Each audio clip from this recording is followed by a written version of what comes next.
TM একাডেমির এই ভিডিওতে সকলকে স্বাগত। আজকের যে বিষয়টি আলোচনা করব সেটি হলো শ্বসন, রেসপিরেশন। কিভাবে শ্বসন সম্পন্ন হচ্ছে সে বিষয়টি নিয়ে তোমাদের সঙ্গে আজকে আলোচনা করব। শ্বসন এটা প্রত্যেক জীবদেহের দেহকোষে একটি নানা রকম যে জৈব ক্রিয়া চলছে, ঠিক আছে, যে দেহকোষ, সেই দেহকোষের মধ্যে জৈবিক ক্রিয়া চলছে। সেই জৈবিক ক্রিয়া সেগুলি নিয়ন্ত্রণের জন্য একটা শক্তি প্রয়োজন হচ্ছে, ঠিক আছে, সেই জৈবিক ক্রিয়াগুলি নিয়ন্ত্রণের জন্য একটা শক্তি প্রয়োজন হচ্ছে। এবং এই শক্তিটা কীভাবে পাচ্ছে জীব এই শক্তিটা পাচ্ছে হচ্ছে খাদ্য গ্রহণ করে সেই শক্তিটাকে পাচ্ছে। তাহলে কী বিষয়টা হলো যে শ্বসন হচ্ছে আমার একটা জৈব রাসায়নিক প্রক্রিয়া বা জৈবিক প্রক্রিয়া। সেটা কিসের মাধ্যমে সম্পন্ন হচ্ছে? সেটা জীব খাদ্য গ্রহণের মাধ্যমে সেটা সম্পন্ন করছে। এবং খাদ্যের মধ্যে যে স্থৈতিক শক্তি, এই স্থৈতিক শক্তি যেটা থাকছে, সেই স্থৈতিক শক্তিটা হচ্ছে সৌরজীবের সালোক সংশ্লেষের সময় সেটাকেই সৌরশক্তি থেকে সেটাকে আবদ্ধ করছে। মাথায় রাখতে হবে যে উদ্ভিদ সালোক সংশ্লেষের সময় সৌর শক্তির মাধ্যমে যে প্রক্রিয়াটা সম্পূর্ণ হচ্ছে, সেই প্রক্রিয়াটাই উদ্ভিদদের শ্বসনে সহায়তা করছে। তাহলে বিষয়টি কী দাঁড়ালো? যে জীব খাদ্য গ্রহণ করে ওই শক্তিটাকে যেমন অর্জন করছে, তেমনি খাদ্যের মধ্যে থাকা স্থৈতিক শক্তি সবুজ উদ্ভিদের ক্ষেত্রে সেই স্থৈতিক শক্তিটাকে উৎপন্ন করছে এবং রাসায়নিক প্রক্রিয়ার মাধ্যমে সেই স্থৈতিক শক্তিটাকে তাপশক্তি বা গতিশক্তিতে রূপান্তরিত করছে। মাথায় রাখতে হবে রাসায়নিক শক্তির মাধ্যমে সেটাকে রাসায়নিক প্রক্রিয়ার মাধ্যমে খাদ্য স্থৈতিক শক্তি তাপশক্তি বা গতিশক্তিতে রূপান্তরিত করছে। এই গতিশক্তিকে রূপান্তরিত করার যে পদ্ধতি, এটাকে বলা হচ্ছে রেসপিরেশন বা শ্বসন, ঠিক আছে। গতি না থাকলে এগিয়ে যাওয়া সম্ভব নয়। চলো নেক্সট দেখব। তার আগে আমাদের কয়েকটা বিষয় একটু জেনে রাখা দরকার। আচ্ছা, এই শ্বসনকে বলা হচ্ছে অপচিতি বিপাক। কী বলা হচ্ছে? অপচিতি বিপাক। কেন বলা হচ্ছে অপচিতি বিপাক? কেন এটা বলা হচ্ছে? তার মূল কারণটা হচ্ছে শ্বসনের প্রক্রিয়ায় সেই জটিল খাদ্যবস্তুটা হচ্ছে বিশ্লিষ্ট হয়ে যাচ্ছে। সেই জটিল খাদ্যবস্তু রাসায়নিকভাবে বিশ্লিষ্ট হয়ে যাচ্ছে এবং এতে জীবের শুষ্ক ওজনটা হ্রাস পাচ্ছে। আবার একটা কথা বলি, অপচিতি বিপাক শ্বসনকে কেন বলা হচ্ছে? শ্বসনে জটিল খাদ্যবস্তু, তোমরা এটা লিখে রাখতে পারো, শ্বসনকে অপচিতিমূলক বিপাক কেন বলা হয়? তাহলে কি হচ্ছে? শ্বসনের জটিল খাদ্যবস্তু বিশ্লিষ্ট হয়ে সরল উপাদানে পরিণত হচ্ছে। এতে জীবদেহের শুষ্ক ওজন, এর ফলে কী হচ্ছে? জীবদেহের যে শুষ্ক ওজন, সেই শুষ্ক ওজনটা হ্রাস পাচ্ছে। ঠিক আছে, এই শুষ্ক ওজন হ্রাস পেয়ে যাচ্ছে। তাই এই কারণটারই জন্য শ্বসনকে অপচিতি ধরনের বিপাক বলা হয় বা অপচিতি বিপাক বলছে। সাথে আরও একটি বলা হচ্ছে শ্বসন একটি তাপমোচী বা শক্তিমোচী প্রক্রিয়া। কী বলা হচ্ছে? তাপমোচী বা শক্তিমোচী প্রক্রিয়া, ঠিক আছে। তো আমাদের এরপরে আরও একটা বিষয় জেনে রাখা দরকার। আমরা তো শ্বসনটা বুঝলাম যে জৈব রাসায়নিক প্রক্রিয়া, স্থৈতিক শক্তিটা আমাদের জীবন চালাতে সহায়তা করছে, উদ্ভিদের জীবন চালাতে সহায়তা করছে স্থৈতিক শক্তি। তো সেই শ্বসন আর শ্বাসকার্য, এই দুটো আমাদের একটু জেনে রাখা দরকার। শ্বসন হচ্ছে কি? এটা রাসায়নিক প্রক্রিয়া, আর শ্বাসকার্য কি? এই যান্ত্রিক প্রক্রিয়া। শ্বসন রাসায়নিক প্রক্রিয়া আর শ্বাসকার্য কি? শ্বাসকার্য হচ্ছে যান্ত্রিক প্রক্রিয়া। শ্বসন হচ্ছে রাসায়নিক প্রক্রিয়া, আর শ্বসন এটা তো যেমন রাসায়নিক একটা প্রক্রিয়া, আর তেমনি রাসায়নিক প্রক্রিয়া। আর শ্বাসকার্যটা হচ্ছে যান্ত্রিক প্রক্রিয়া। আমরা যে নিঃশ্বাস প্রশ্বাস নিচ্ছি, যান্ত্রিক একটা প্রক্রিয়া। সাথে এটাও মনে রাখতে হবে, শ্বসনটা হচ্ছে অন্তঃকোষীয় প্রক্রিয়া। অন্তঃকোষ মানে কোষের মধ্যে সম্পন্ন হচ্ছে। কী হচ্ছে? কোষের মধ্যে সম্পন্ন হচ্ছে, অন্তঃকোষীয় প্রক্রিয়া। আর শ্বাসকার্যটা কেমন ব্যাপার? বহিঃকোষীয় প্রক্রিয়া। শ্বাসকার্য বহিঃকোষীয় প্রক্রিয়া। এটাও মনে রাখতে হবে যে শ্বসনের ফলে শক্তির রূপান্তর ঘটে, শ্বসনের ফলে শক্তির রূপান্তর ঘটে, আর শ্বাসকার্যে শক্তির কোনো রূপান্তর ঘটে না, শ্বাসকার্যে শক্তির কোনো রূপান্তর ঘটে না। তো আমরা শ্বসনও পেলাম, শ্বাসকার্য আমাদের একটু আলোচনা করলাম যে শ্বাসকার্য এবং শ্বসনের মধ্যে কী আলটিমেটলি পার্থক্যটা হচ্ছে, আশা করি বোঝাতে পারলাম। চলো দেখা যাক। আচ্ছা, এবার আমাদের জানতে হবে যে শ্বসন এই প্রক্রিয়াটা বা শ্বসন কার্যকলাপটা কোথায় সম্পন্ন হচ্ছে, শ্বসন কার্যকলাপটা কোথায় সম্পন্ন হচ্ছে। তো আমরা জানি শ্বসন এটা দিবা রাত্রি এই প্রতিনিয়ত শ্বসন কার্য সজীব কোষে সম্পন্ন হচ্ছে। কোথায় হচ্ছে? সজীব কোষে দিবারাত্র, ঠিক আছে, সজীব কোষে শ্বসন কোথায় হচ্ছে? সজীব কোষে, সজীব কোষে দিবারাত্র সম্পন্ন হচ্ছে শ্বসন। তবে শ্বসনের এই প্রথম যে পর্যায়টা, একটা প্রথম পর্যায় রয়েছে, সেই পর্যায়টাকে কী বলা হচ্ছে? গ্লাইকোলাইসিস পর্যায়। গ্লাইকোলাইসিস পর্যায়, প্রথম পর্যায়ের নাম কি? গ্লাইকোলাইসিস পর্যায়। এই গ্লাইকোলাইসিস পর্যায়টা কোথায় ঘটছে? আবার একবার বলি, প্রতিটি সজীব কোষে শ্বসন ঘটছে এবং কখন ঘটছে? দিন এবং রাত্রি এই শ্বসন সম্পন্ন হচ্ছে। আর শ্বসনের প্রথম পর্যায়টাকে কী বলছে? গ্লাইকোলাইসিস পর্যায়। গ্লাইকোলাইসিস পর্যায়, এই গ্লাইকোলাইসিস পর্যায় কোথায় হচ্ছে? এটি সাইটোপ্লাজমে ঘটছে। তাহলে কোন জায়গায় ঘটছে? সাইটোপ্লাজমে ঘটছে। আর দ্বিতীয় আর একটা পর্যায় কি? দ্বিতীয় পর্যায়ের নাম হচ্ছে ক্রেবস চক্র। এই ক্রেবস চক্র কোথায় ঘটছে? মাইটোকন্ড্রিয়ায় ঘটে যাচ্ছে। ক্রেবস চক্র কোথায় ঘটছে? মাইটোকন্ড্রিয়ায় ঘটছে। আমাদের এটা মনে রাখতে হবে যে মাইটোকন্ড্রিয়াকে কোষের শক্তিঘর বলা হচ্ছে। কী বলা হচ্ছে? মাইটোকন্ড্রিয়া কোষের শক্তিঘর। মাইটোকন্ড্রিয়া, এই মাইটোকন্ড্রিয়া এটা কি? কোষের শক্তিঘর। কেন মাইটোকন্ড্রিয়া কোষের শক্তিঘর? মাইটোকন্ড্রিয়ার মধ্যে এর মধ্যে যে সমস্ত রাসায়নিক বিক্রিয়াগুলো ঘটছে, মানে শ্বসনের অধিকাংশ রাসায়নিক বিক্রিয়াগুলি এই মাইটোকন্ড্রিয়ার মধ্যে ঘটছে। তাহলে কি তোমরা নোট ডাউন করবে যে মাইটোকন্ড্রিয়াকে কোষের শক্তিঘর কেন বলা হচ্ছে? তার কারণ মাইটোকন্ড্রিয়ার মধ্যে প্রচুর পরিমাণে রাসায়নিক বিক্রিয়াগুলি সম্পন্ন হচ্ছে, তাই মাইটোকন্ড্রিয়াকে কোষের শক্তিঘর বলা হয়। এটাও আমাদের জানতে হবে যে শ্বসনের সময় প্রচুর পরিমাণে এটিপি অণু উৎপন্ন হচ্ছে। কত অণু হচ্ছে? 38 অণু এটিপি অণু উৎপন্ন হচ্ছে। আর এটিপিকে কী বলা হচ্ছে? এনার্জি কারেন্সি বা শক্তি ভাণ্ডার। তাহলে শ্বসনের ফলে এটিপি উৎপন্ন হচ্ছে, এটিপিকে কী বলছে? Energy currency. আর এটিপি অণুর পরিমাণটা কত? 38 অণু এটিপি অণুর পরিমাণ, ঠিক আছে। চলো এবার দেখব এই যে শ্বসনটা কোথায় সম্পন্ন হচ্ছে এবং শ্বসনের স্থান কি। শ্বসন হচ্ছে সজীব কোষে সম্পন্ন হচ্ছে। দেখো যে সমস্ত জায়গায় সজীব কোষ, যে সজীব কোষগুলো থাকছে, সেই সজীব কোষের মধ্যে শ্বসন সম্পন্ন হয়ে থাকবে। আর শ্বসনের সময় কি? দিবারাত্র, যে কোনো সময় শ্বসন ঘটতে পারে। দিবারাত্র যে কোনো সময় শ্বসন ঘটতে পারে। আর শ্বসনের অঙ্গাণুটা কি? অঙ্গাণুটা হচ্ছে মাইটোকন্ড্রিয়া। শ্বসনের অঙ্গাণু কি? মাইটোকন্ড্রিয়া। আর দিবারাত্রে তো ঘটে থাকে শ্বসন, তবে রাত্রে সবথেকে বেশি, রাত্রিতে সবথেকে বেশি, রাত্রিতে, ঠিক আছে। শ্বসনের অঙ্গাণু কি? মাইটোকন্ড্রিয়া।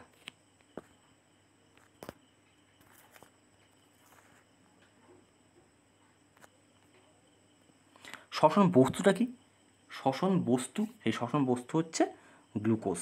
শ্বসন বস্তুটা আসলে হচ্ছে একটি গ্লুকোজ। আর গ্লাইকোলাইসিসটা হচ্ছে কোথায়? কোষের সাইটোপ্লাজমে। গ্লাইকোলাইসিস এই প্রক্রিয়াটা সম্পন্ন হচ্ছে কোষের সাইটোপ্লাজমে। আর ক্রেবস চক্র কোথায় হচ্ছে? মাইটোকন্ড্রিয়া। গ্লাইকোলাইসিস হচ্ছে সাইটোপ্লাজমে, আর ক্রেবস চক্র মাইটোকন্ড্রিয়া, ঠিক আছে। মাইটোকন্ড্রিয়াকে কী বলা হচ্ছে? মাইটোকন্ড্রিয়াকে বলা হচ্ছে কোষের শক্তিঘর, power house of cell. Power house of cell, ঠিক আছে, পাওয়ার হাউস অফ সেল। মাইটোকন্ড্রিয়াকে মাইটোকন্ড্রিয়া বলা হচ্ছে কি? কোষের শক্তিঘর, পাওয়ার হাউস অফ সেল। আচ্ছা, আর ক্রেবস চক্র এ সময় এখানে কী হচ্ছে? এটিপি অণু উৎপন্ন হচ্ছে। এটিপি অণুর মধ্যে 38 বা 38 অণু হচ্ছে শক্তি থাকছে। চলো, প্রধান শ্বাসসংযোগটা কি? প্রধান শ্বাসসংযোগ হচ্ছে হিমোগ্লোবিন ও হিমোসাইনিন। আমাদের এই প্রসঙ্গে একটা জেনে রাখতে হবে, হিমোগ্লোবিন কি? হিমোগ্লোবিন ছোট্ট ছোটো একটু লিখি, ঠিক আছে। হিমোগ্লোবিন এগুলো হচ্ছে শ্বাসরঞ্জক। এই হিমোগ্লোবিন হচ্ছে লৌহ গঠিত শ্বাসরঞ্জক। মনে রাখবে হিমোগ্লোবিন হচ্ছে লৌহ গঠিত শ্বাসরঞ্জক। মেরুদণ্ডী প্রাণীদের লোহিত রক্তকণিকায় থাকছে, আর অমেরুদণ্ডী প্রাণীদের কোথায় থাকছে? অমেরুদণ্ডী প্রাণীদের রক্তরসে থাকছে। মেরুদণ্ডী প্রাণীদের লোহিত রক্তকণিকায় থাকছে, আর অমেরুদণ্ডী প্রাণীদের রক্তরসে এই হিমোগ্লোবিন থাকছে। আর একটা জিনিস জানতে হবে, হিমোগ্লোবিন তো আমাদের হলো শ্বাসরঞ্জক, হিমোসায়ানিন, ঠিক আছে, হিমোসায়ানিন, হিমোসায়ানিন এটা তো শ্বাসরঞ্জক, হিমোসায়ানিন। চলো দেখা যাক হিমোসায়ানিনটা কী। হিমোসায়ানিন হচ্ছে তাম্রখচিত শ্বাসরঞ্জক। মাথায় রাখবে হিমোগ্লোবিন হচ্ছে লৌহ গঠিত শ্বাসরঞ্জক তোমরা পেয়েছো, হিমোসায়ানিন তাম্র ঘটিত শ্বাসরঞ্জক। তাম্র ঘটিত মানে তামা ওর মধ্যে থাকবে, ঠিক আছে, তাম্র ঘটিত। আর কবাছি এবং কম্বোজ শ্রেণীর প্রাণীর মধ্যে এই রক্তটা পাওয়া যাচ্ছে। হিমোসায়ানিন কোথায় পাওয়া যাচ্ছে? কবাছি এবং কম্বোজ শ্রেণীর প্রাণীদের মধ্যে এটি পাওয়া যাচ্ছে। আরও একটা দু একটা শ্বাসরঞ্জক রয়েছে, এটা কি? হিমো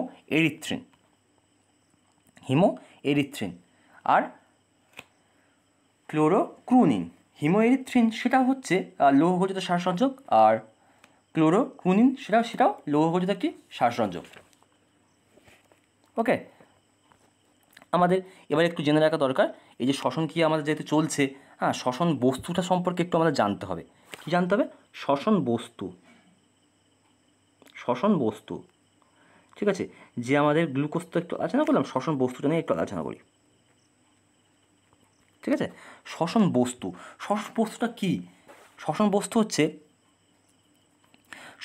হচ্ছে আমরা কি দেখেছি যে শর্করা, প্রোটিন, ফ্যাট, জৈব অম্ল এইগুলো জারিত হয়ে যে শক্তি উৎপন্ন হচ্ছে। শর্করা, প্রোটিন, ফ্যাট, জৈব অম্ল, এইগুলো হচ্ছে একসঙ্গে জারিত হচ্ছে। সেগুলো জারিত হয়ে কি উৎপন্ন হচ্ছে? কার্বোহাইড্রেটের সরল রূপ উৎপন্ন হচ্ছে। শর্করা, প্রোটিন, ফ্যাট আর জৈব মিলিত হয়ে কার্বোহাইড্রেটের একটা সরল রূপ উৎপন্ন হচ্ছে। সেই সরল রূপটাকে কী বলা হচ্ছে? গ্লুকোজ বলা হচ্ছে। তাহলে কার্বোহাইড্রেটের সরল রূপ হচ্ছে শ্বসনের বস্তু, যেটাকে বলা হচ্ছে গ্লুকোজ, ঠিক আছে, মনে রাখবে।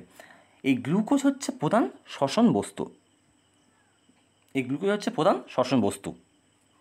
সাথে সাথে এটাও জেনে রাখতে হবে যে 1 গ্রাম অনুগ্লুকোজ 180 গ্রাম, ঠিক আছে, এটা লিখে দিই একটু, 180 জিএম, ঠিক আছে, 1 গ্রাম অনুগ্লুকোজ 180 গ্রাম সম্পূর্ণরূপে জারিত হয়ে 686 কিলো ক্যালোরি তাপশক্তি উৎপন্ন করছে। 1 গ্রাম অনুগ্লুকোজ 180 গ্রাম অনুগ্লুকোজ জারিত হয়ে 686 কিলো ক্যালোরি তাপশক্তি উৎপন্ন করছে, ঠিক আছে। আমাদের এর সাথেও 686 কিলো ক্যালোরি লেখার জায়গা নেই, তাই লিখতে পারলাম না। 686 কিলো ক্যালোরি তাপশক্তি উৎপন্ন হচ্ছে। কী হচ্ছে? 1 গ্রাম অনুগ্লুকোজ জারিত হয়ে যেটা 180 গ্রাম, সেটা 686 কিলো ক্যালোরি তাপশক্তি উৎপন্ন করছে। সাথে সাথে এটা জেনে রাখো একটু যে সিজিএস পদ্ধতিতে তাপের একক কি? ক্যালোরি। সিজিএস পদ্ধতিতে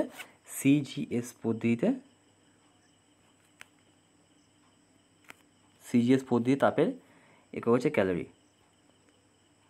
সিজিএস পদ্ধতিতে তাপের একক কি? ক্যালোরি। সিজিএস পদ্ধতিতে তাপের একক ক্যালোরি। এবার আমাদের একটু জানতে হবে যে শ্বসন আর দহন কি, সেই বিষয়টাও একটু জেনে রাখা আমাদের দরকার। শ্বসন এবং দহন হচ্ছে একটা রাসায়নিক ভৌত প্রক্রিয়া। দহন হচ্ছে কি? দহন একটা রাসায়নিক ভৌত প্রক্রিয়া। ঠিক আছে, এটা রাসায়নিক ভৌত প্রক্রিয়া। দহন হচ্ছে একটা রাসায়নিক ভৌত প্রক্রিয়া, আর শ্বসন থেকে একটা জৈব রাসায়নিক প্রক্রিয়া। দহন হচ্ছে অজৈব, ঠিক আছে, ওই যে বিভিন্ন রকম পোড়ানো হলে যে আগুনটা উৎপন্ন হচ্ছে সেটাকে দহন মানে হচ্ছে একটা অজৈব রাসায়নিক ভৌত প্রক্রিয়া। আর শ্বসনটা কি? জৈব রাসায়নিক প্রক্রিয়া। কেন জৈব রাসায়নিক প্রক্রিয়া? একটু আগেই দেখে নিয়েছো তোমরা। সেখানে শর্করা, প্রোটিন, ফ্যাট, জৈব অম্ল এগুলো সমস্ত কিছু জারিত হয়ে কার্বোহাইড্রেটের সরল রূপ গ্লুকোজ উৎপন্ন হচ্ছে। সেটা একটা রাসায়নিক একটা ব্যাপার। আর দহনটা কি? অজৈব রাসায়নিক একটা ব্যাপার। দহন একটু মনে রাখতে হবে, দহনে হচ্ছে উৎসেচকের কোনো ভূমিকা নেই। কী ভূমিকা নেই? উৎসেচকের কোনো ভূমিকা নেই, কিন্তু শ্বসনের ক্ষেত্রে থাকবেই। আর দহনে হচ্ছে শক্তির দ্রুত মুক্তি করে। আগুন জ্বালানো হলো, সঙ্গে সঙ্গে সেই আগুন থেকে প্রচুর শক্তি উৎপন্ন হলো। আর শ্বসনের ক্ষেত্রে কি শক্তির মুক্তিটা ধীরে ধীরে সম্পন্ন হচ্ছে। শ্বসনের ক্ষেত্রে কি শক্তির যে মুক্তিটা ধীরে ধীরে সম্পন্ন হচ্ছে। ওকে, চলো দেখে নেওয়া যাক এবার। আস্তে আস্তে আরও ডিটেলসে আলোচনা চলবে। তাহলে আমরা কী পেয়েছি? প্রধান শ্বাসযন্ত্র কী পেলাম? হিমোগ্লোবিন ও হিমোসাইনিন। তার সঙ্গে আরও দুটো কী পেয়েছিলাম? আরও দুটো পেয়েছিলাম হচ্ছে হিমো এরিথ্রিন আর ক্লোরোক্রুনিন। হিমো এরিথ্রিন সেটাও লৌহ গঠিত, আর ক্লোরোক্রুনিন সেটাও লৌহ গঠিত। হ্যাঁ, হিমো এরিথ্রিনটা হচ্ছে পলিকিড জাতীয় বিভিন্ন যে কৃমি, হ্যাঁ কৃমি এদের মধ্যে থাকে হিমো এরিথ্রিন। হিমো এরিথ্রিন লিখে রাখতে পারো, হিমো এরিথ্রিন কৃমি এর মধ্যে থাকে, এটাও লৌহ গঠিত। এবার দেখব শ্বসনের যেটা সংজ্ঞা একটা দেওয়া হয়েছে, যেমন যে জৈব রাসায়নিক প্রক্রিয়ায় অক্সিজেন গ্রহণ করে এবং কার্বন ডাইঅক্সাইড ত্যাগ করে তাকে শ্বসন বলছে। খুব ভাইটাল একটা কথা, যে জৈব রাসায়নিক প্রক্রিয়ায় অক্সিজেন গ্রহণ হয়ে যাচ্ছে। আমরা তো জীবন ধারণ করার জন্য অক্সিজেনটা নিজেরা গ্রহণ করি, কিন্তু অক্সিজেন গ্রহণ করছে এবং কার্বন ডাইঅক্সাইড ত্যাগ করছে, সেই প্রক্রিয়াটাকে শ্বসন বলা হচ্ছে। দেখো, অক্সিজেন গ্রহণ করছে এবং কার্বন ডাইঅক্সাইড ত্যাগ করছে, শ্বসন বলা হচ্ছে। এর সাথে সাথে দেখো, শ্বসনে উৎপন্ন এটিপি অণুর মধ্যে 38 অণু শক্তি থাকছে, 38। নেক্সট হচ্ছে দেখো, ক্রেবস চক্র কোথায় ঘটছে? ক্রেবস চক্র হচ্ছে মাইটোকন্ড্রিয়ার মধ্যে ঘটছে। কোথায় ঘটছে ক্রেবস চক্র? ক্রেবস চক্র হচ্ছে মাইটোকন্ড্রিয়ার মধ্যে ক্রেবস চক্র সম্পন্ন হচ্ছে। ক্রেবস চক্র মাইটোকন্ড্রিয়ার মধ্যে সম্পন্ন হচ্ছে। মাইটোকন্ড্রিয়ার মধ্যে প্রচুর পরিমাণে রাসায়নিক ক্রিয়া সম্পন্ন হওয়ার জন্য মাইটোকন্ড্রিয়াকে কী বলছে? মাইটোকন্ড্রিয়া বলা হচ্ছে কোষের শক্তি করে। মাইটোকন্ড্রিয়ার মধ্যে প্রচুর পরিমাণে রাসায়নিক ক্রিয়া সম্পাদন হওয়ার জন্য মাইটোকন্ড্রিয়া কী বলছে? কোষের শক্তি করে। এবার একটু দেখে নেব যে অবাধ শ্বসন ঘটে এমন একটি পানি হলো অ্যাসকারিস। ঠিক যেমনভাবে লেখা আছে বন্ধুরা, তোমরা তেমনভাবে নোট ডাউন করতে থাকবে, তেমনভাবে লিখতে থাকবে। অবাধ শ্বসন ঘটে এমন একটি পানি হলো অ্যাসকারিস। অ্যাসকারিসের মধ্যে অবাধ শ্বসন সম্পন্ন হচ্ছে। অ্যাসকারিস। তিমি মাছের শ্বাস অঙ্গ যেটা হচ্ছে সেটা হচ্ছে ফুসফুস। আমরা জানি তিমি মাছ কীরকম ধরনের প্রাণী? তিমি মাছ হচ্ছে স্তন্যপায়ী প্রাণী। তিমি মাছ বৃহত্তম একটা স্তন্যপায়ী প্রাণী। তিমি মাছের শ্বাসঙ্গ হচ্ছে ফুসফুস। তিমি মাছের শ্বাসঙ্গ ফুসফুস।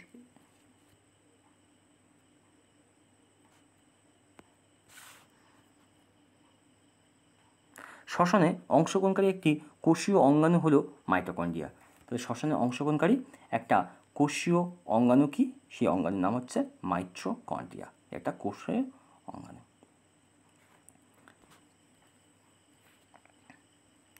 পাইরুভিক অ্যাসিড যে প্রক্রিয়ায় সবশেষে উৎপন্ন হয় তাকে বলা হচ্ছে গ্লাইকোলাইসিস।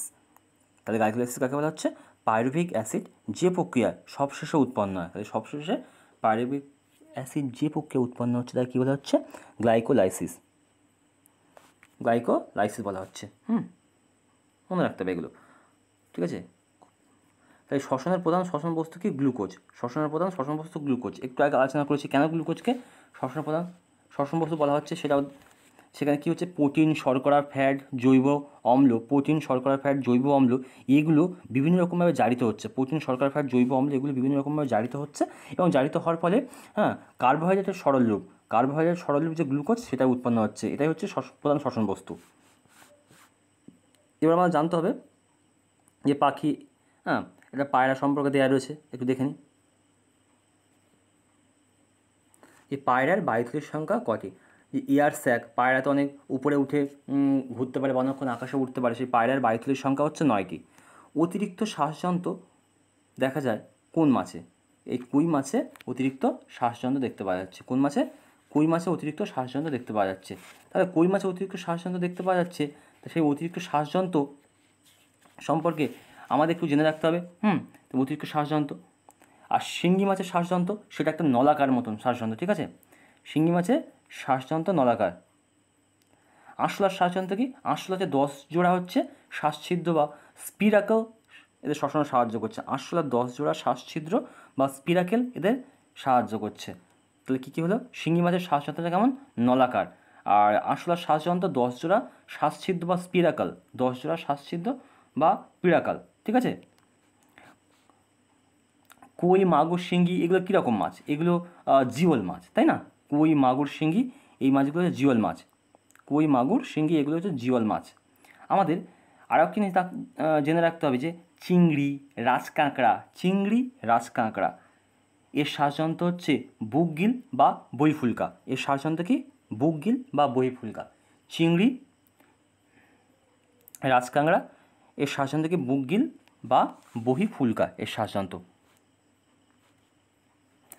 আরশোলা, প্রজাপতি, ফড়িং মাথা রাখবে। আরশোলা, প্রজাপতি, ফড়িং এদের প্রধান শ্বাসযন্ত্রটা হচ্ছে শ্বাসনালী বা ট্রাকিয়া। আরশোলা, প্রজাপতি, ফড়িং এদের প্রধান শ্বাসযন্ত্র হচ্ছে শ্বাসনালী বা ট্রাকিয়া। শ্বাসনালী বা ট্রাকিয়া।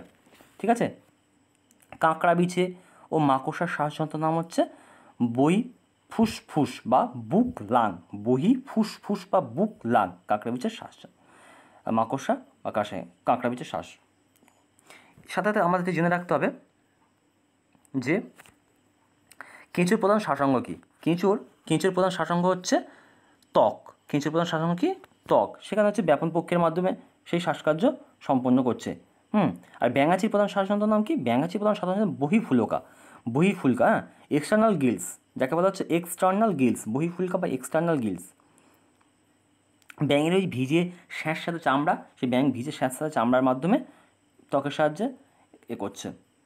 আর মুখবিবর বা গলবিলীয় মিউকাস পর্দার সাহায্যে, আরও একটা কথা মাথায় রাখবে, মুখবিবর বা গলবিলীয় মিউকাস পর্দার সাহায্যে ব্যাঙ সেটাও শ্বাসকার্য চালায়। মুখবিবর ও গলবিলীয় মিউকাস পর্দার মাধ্যমে শ্বাসকার্য চালায়।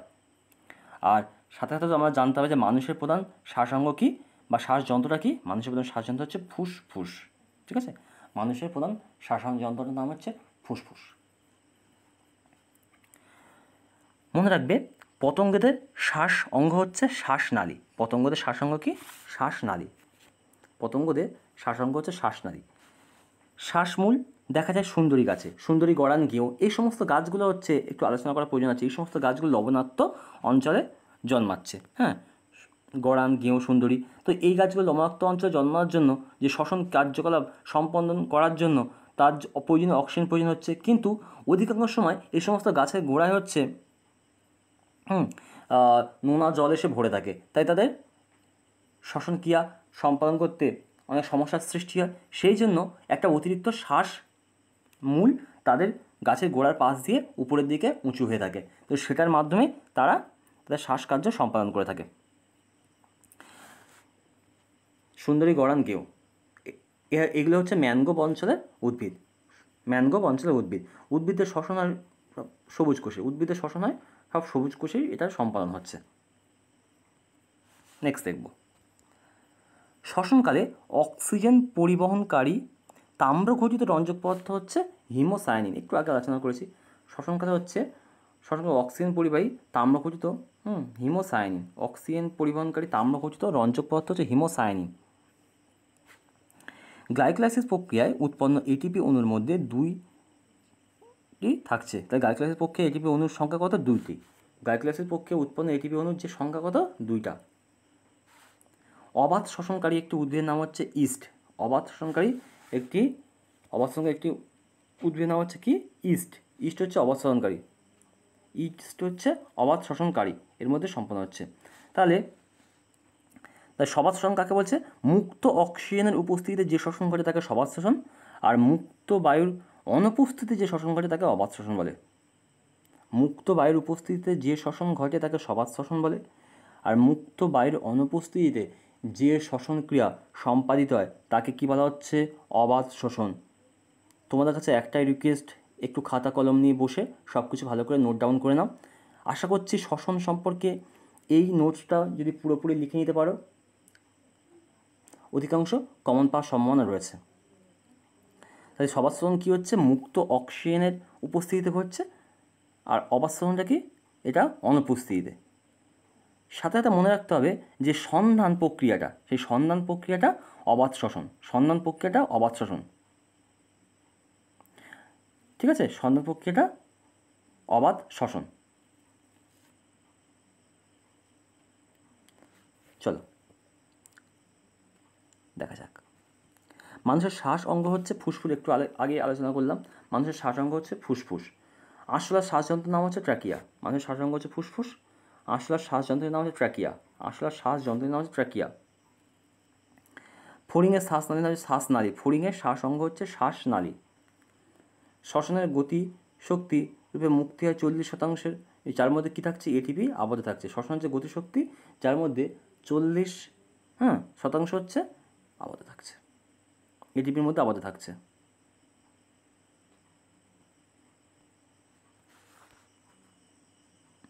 1 গ্রাম মোল গ্লুকোজ বলতে বোঝায় 10 গ্রাম গ্লুকোজ। 10 গ্রাম গ্লুকোজ। সবার শ্বসন প্রথম ধাপে 1 অণু গ্লুকোজ ভেঙে গিয়ে যে পরিমাণ পাইরুভিক অ্যাসিড উৎপন্ন হয় তা হলো 2 অণু। সবার শ্বসনের এই যে প্রথম ধাপ, সবার শ্বসনের কাকে বলেছিলাম, মানে কাকে বলা হয় একটু আগে বলেছিলাম।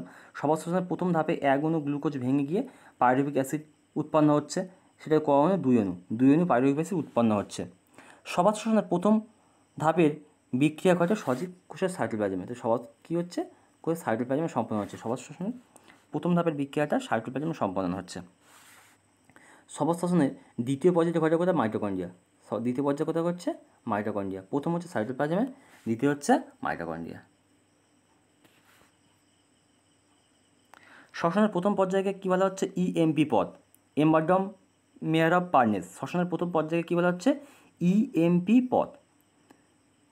কোষের শক্তিকর কাকে বলছে? কোষের শক্তিকর মাইটোকন্ড্রিয়াকে বলা হচ্ছে। কোষের শক্তিকর মাইটোকন্ড্রিয়াকে বলা হচ্ছে। হিমোসায়ানিন থাকে এমন দুটি পানি হচ্ছে, হিমোসায়ানিন থাকে এমন দুটি পানির নাম হচ্ছে চিংড়ি এবং শামুক। হিমোসায়ানিন থাকে এমন দুটি পানির নাম হচ্ছে চিংড়ি এবং শামুক। চিংড়ি এবং শামুকের মধ্যে হিমোসায়ানিন থাকছে। ফুসফুস, চর্ম এবং মুখবিবর গলবিলীয় মিউকাস পর্দার সাহায্যে ব্যাং শ্বাসকার্য করছে। ফুসফুস, চর্ম, গলবিলীয় মুখবিবর এর সাহায্যে ব্যাং শ্বাসকার্য চালাচ্ছে। বুগলাং বা বই ফুসফুস দেখা যাচ্ছে মাকড়সা। পতঙ্গদের দেহে শ্বাসছিদ্রের সংখ্যা 10 জোড়া। দেহতল শ্বাস অঙ্গ হিসেবে কাজ করছে। দেখো খুব গুরুত্বপূর্ণ একটা বিষয়, দেহতল শ্বাস অঙ্গরূপে কাজ করছে হাইডার। হাইডার দেহতলের মাধ্যমে সে তার শ্বাস অঙ্গ হিসেবে কাজ করাচ্ছে। হাইডার দেহতল। জৈব জ্যোতি, আলো দেখা যাচ্ছে, জৈব জ্যোতি বিচ্ছুরণ দেখা যায় জোনাকিতে। তাই জোনাকির জৈব জ্যোতি বিচ্ছুরণ দেখা যাচ্ছে। জৈব জ্যোতি বিচ্ছুরণ জোনাকি। প্রান্তীয় শ্বসন সম্পন্ন হয় মাইটোকন্ড্রিয়ার অন্তঃপর্দায়। প্রান্তীয় শ্বসন সম্পন্ন হচ্ছে মাইটোকন্ড্রিয়ার অন্তঃপর্দায়, প্রান্তীয় শ্বসন সম্পন্ন হচ্ছে। সবাত শ্বসনে 1 গ্রাম অনুগ্লুকোজ জারিত হয়ে 686 ক্যালোরি পরিমাণ তাপশক্তি উৎপন্ন করে। কত হচ্ছে? 686 কিলো ক্যালোরি তাপশক্তি উৎপন্ন হচ্ছে।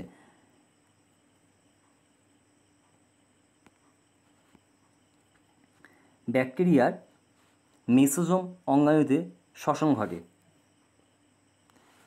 পেশিকোষের অবাধ শ্বসনের ফলে উৎপন্ন হয় ল্যাকটিক অ্যাসিড। পেশিকোষের অবাধ শ্বসনের ফলে উৎপন্ন হচ্ছে ল্যাকটিক অ্যাসিড। পেশিকোষের অবাধ শ্বসনের ফলে উৎপন্ন হচ্ছে ল্যাকটিক অ্যাসিড। যখন অতিরিক্ত কাজ হয়ে যায় তখন আমাদের ক্লান্তি বোধ হয়। সেই ক্লান্তি বোধের মূল কারণটা হচ্ছে ল্যাকটিক অ্যাসিড উৎপন্ন হয়।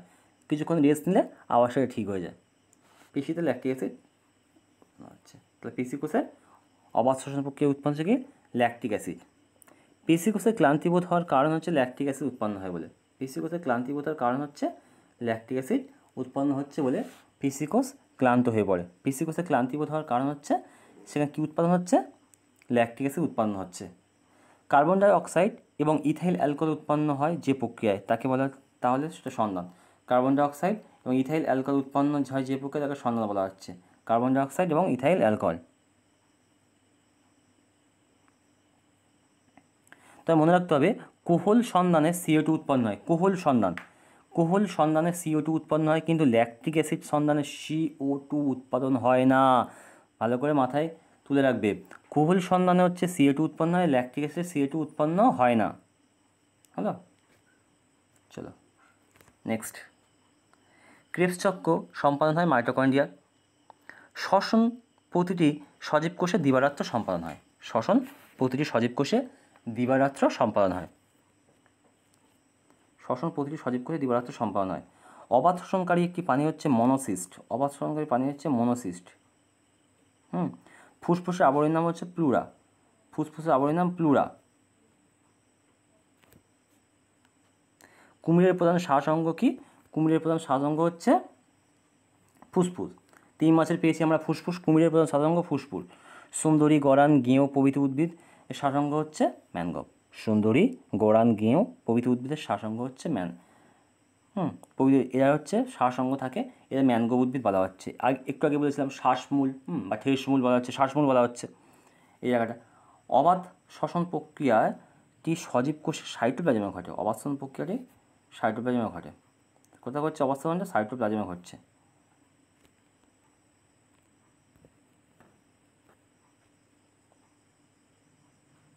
শ্বসন হলো এক প্রকার মৃদু ও নিয়ন্ত্রিত দহন। শ্বসনটা কি? শ্বসন হচ্ছে এক প্রকার মৃদু ও নিয়ন্ত্রিত দহন। আর সবাত শ্বসন মুক্ত অক্সিজেনের উপস্থিতি হয়। সবাত শ্বসন কোথাও হচ্ছে মুক্ত অক্সিজেনের উপস্থিতি হয়। শ্বসন হলো এক প্রকার মৃদু এবং নিয়ন্ত্রিত দহন। আর সবাত শ্বসনটা হচ্ছে অক্সিজেনের উপস্থিতিতে সম্পাদিত হচ্ছে। অক্সিজেনের উপস্থিতিতে সম্পাদিত হচ্ছে। নেক্সট দেখব সন্ধান একটা বিশেষ অবাধ শ্বসন। একটু আগে বলেছিলাম সন্ধান হলো একটি বিশেষ অবাধ শ্বসন। উদ্ভিদ দেহে নির্দিষ্ট কোনো শ্বাসঅঙ্গ থাকছে না। তাহলে উদ্ভিদ দেহে নির্দিষ্ট কোনো শ্বাসঅঙ্গ থাকছে না। উদ্ভিদের পাতার বহিত্বকে যে অসংখ্য ছোট ছিদ্র থাকছে, উদ্ভিদের পাতার বহিত্বকে যে অসংখ্য ছিদ্র থাকছে সেই ছিদ্রকে পত্ররন্ধ্র বলা হচ্ছে। কী বলা হচ্ছে? পত্ররন্ধ্র।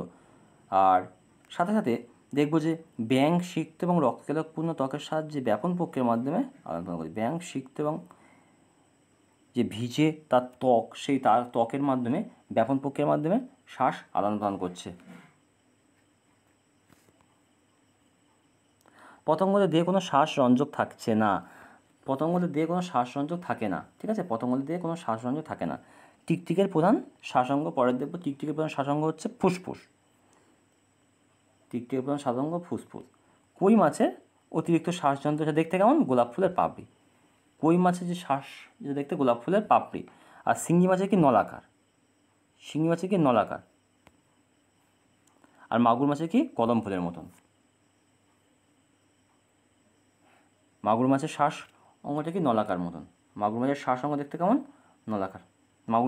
মাগুর মাছের শ্বাস দেখতে কেমন? কদম ফুলের মতন। শিঙি মাছের নলাকার। এক অণু এটিপিতে সাধারণত 7.3 ক্যালোরি তাপশক্তি থাকছে। কেঁচোর রক্তে হিমোগ্লোবিন অক্সিজেন গ্রহণ করতে সহায়তা করে। কেঁচোর রক্তে হিমোগ্লোবিন অক্সিজেন গ্রহণ করতে সহায়তা করে। কেপস চক্রে উৎপন্ন প্রথম জৈব যৌগটি হলো জৈব যৌগটি হলো সাইট্রিক অ্যাসিড। কী উৎপন্ন? Citric acid. ব্যাঙ শীত ঘুমের সময় ত্বকের সাহায্যে শ্বাসকার্য চালায়। তাহলে ব্যাঙ শীত ঘুম যখন দেয়, সেই শীত ঘুমের সময় ত্বকের সাহায্যে শ্বাসকার্য চালায়। ত্বকের সাহায্যে শ্বাসকার্য চালাচ্ছে ব্যাঙ।